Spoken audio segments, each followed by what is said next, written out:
Please join me in welcoming Julia Blocher.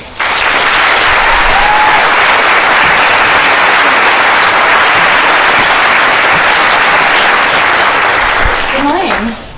Thank you very much, Ms. Carson, for that wonderful introduction. I'm truly so thrilled and honored to be here with you today, but I'd like to start by saying thank you to the Dawson School, and especially to Ann Carson and Susan Miller for inviting me to spend the morning with you and for making it possible for me to be here today. It's truly a pleasure to be back on campus, and it feels like just yesterday that I was sitting amongst all of you, and you have so many opportunities ahead of you, and importantly, you have the rock-solid support of your friends and your family and your teachers here, and I'm so impressed, and we're so impressed by each and every one of you.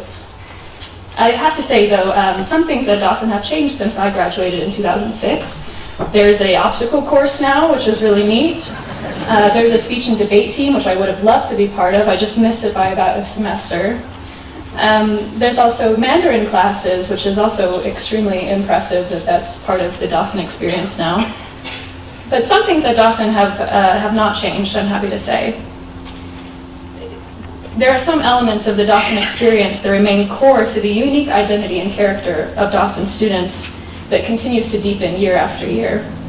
This is a school that enables students to be well-rounded and to have a solid education, but importantly, it's also a place that encourages individuals to pursue their interests and passions to the fullest extent. It's a place where students founded a wonderful social justice initiative, largely driven by two dedicated senior girls, or women rather, which promotes respect and equality here on campus as well as beyond our gates. It's a place where a student pursued downhill skiing and made it all the way to state finals.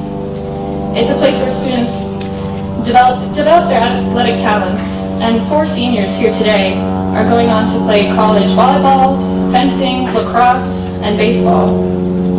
Here we also have gifted photographers, artists, actors and actresses, runners, rowers, coders, singers, musicians, a budding sustainable agriculturalist, and state champion debaters. After today, you will go on to pursue your passions and dreams, and that is amazing.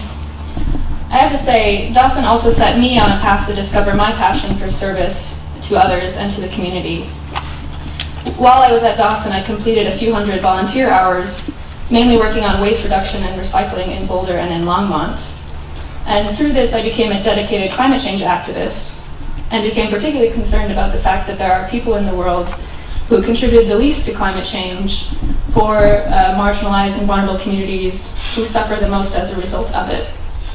I then went on to take human rights law and humanitarian law in graduate school, and I learned about how governments, businesses, and individuals can combat injustice and abuse, because all human beings carry the same inherent rights and deserve the same level of dignity and the same opportunity to enjoy their lives. I've since built my career around helping people who are forced to flee their homes due to war, conflict, natural disasters, and climate events, and to helping people who are victims of violence, trafficking, and abuse. I now manage a project at the United Nations headquarters in New York, which aims to help policy actors more effectively address human trafficking, child labor, and other forms of modern slavery, as Ann Carson mentioned. And I think it was that passion for social and environmental justice that prompted my senior class to vote for me to speak at our graduation in 2006. And I have that speech with me today. So I hope you might indulge me if I were to read some of it to you now. To prepare for today, I polled my senior class, mostly out of curiosity, and asked them about their high school experiences. Not surprisingly, the responses to my, albeit informal, survey ran the gamut, from humorous anecdotes to poignant stories. So side note here, this is the first and last time I think I've ever used the words albeit and gamut in a sentence. So I was clearly trying to impress someone. But there was, however, in my informal survey, one common theme. Many students talked about things that they wish they had done or wish they hadn't done. They regretted missed opportunities and postponed goals. We should not regret our decisions, our choices, even our mistakes, because in the long run, everything we do, every horrible experience or unachieved dream melts into the overarching definition of who we are. So the responses of my senior class struck me because I think we should all learn how to not regret. To me, regret seems like wishing that some piece of yourself, a part of your past, didn't exist. This is why it's important to not to let these opportunities pass you by, not to let your goals slip by, because if you want to become the person that you've always dreamed you could be, you have to seize the day rather than observe it. Everything I've done or that I thought I regretted, I learned later was an experience or a story that changed me, and no experience is devoid of value. As we move on to the next bigger, brighter stages of our lives, remember one thing. Moving up, moving on, moving out, we have the opportunity of a glorious, fresh start. Now's the time to grab life by the horns and ride it for all it's worth. Our experiences in life define who we are, so you have to seek out those experiences that will create the person that you want to be. Take the chance, live the life you've always dreamed. It may be scary, but you have to reach for the stars. The great American writer Jack London said, "I'd rather be ashes than dust. I would rather that flame burn out in a brilliant blue blaze than it be stilled by dry rot.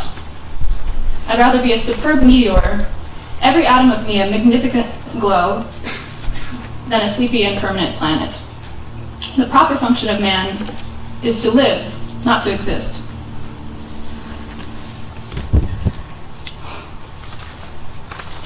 So, seize the day rather than observe it. That was the first message I shared with my graduating class. Second, your experiences help define who you are. While I was preparing for my own graduation, looking back on my high school experience, I learned one should not regret. What I learned since then, and what I want to share with you today, is that in order to live without regret, you have to learn to live without the fear of failure, and you have to learn to accept help from others. In Japan, there's this tradition of fixing broken pottery with gold, because each crack, each seam, and each scar forms part of the beautiful whole. So don't be afraid to miss the mark. When you take risks and shoot for the stars, that's when you try and find true success in your true self. And I want to tell a short story, which is, it was always my dream to work for the UN. When I was applying for master's programs, and I was accepted for this 5-year bachelor's BA/MA that Ann Carson mentioned, I questioned myself, do I really want to go to a school with a course conducted entirely in French and to be there comparing myself against some of the best students in France at the Paris Institute for Political Science? And I have to say that I took the risk, I went there, and then in the first year, my grades were awful, just abysmal. And I thought about leaving. I thought about giving up and going to some other school. But I stuck it out. I made friends. I started study groups. I learned to improve myself bit by bit. And I improved in my second year and ultimately graduated. And that's how I found the opportunity to take a consultancy at the United Nations High Commissioner for Refugees. And that was what set me on my path launching my career. So all of this to say that finding success is not always going to come in one meteoric shot. You have to take one step after another, accept help from others, and always stay committed to reaching for what is just beyond the horizon. Take risks, push yourself out of your comfort zone, and don't miss out on opportunities just because you're worried about failure. I'm thankful that I learned that lesson, and I'm learning this all the time. I think we're all learning this all the time. I learned also you have to rely on others. Having a passion and reaching for the stars will get you far, yes, probably. But you will go farther if you don't take that journey alone. Pure individual ambition is good, and having a strong background, as all of you do, thanks to the Dawson School, is even better. But this can be amplified by the help of others and the support of your friends, family, and teachers. Learn to be kind to others, and learn to accept kindness. If you practice kindness in your life this way, you can find success in your professional lives as well as in your personal lives. So I hope you bring this with you as you start the next chapter in your life and go off to college. And what I really hope that you take away from the ceremony today is you should grasp every experience and make life what you want it to be. Then you can live today and every day without regret. So for you, class of 2018, living today starts right now. Congratulations, and may your dreams be closer than you ever imagined. Thank you very much.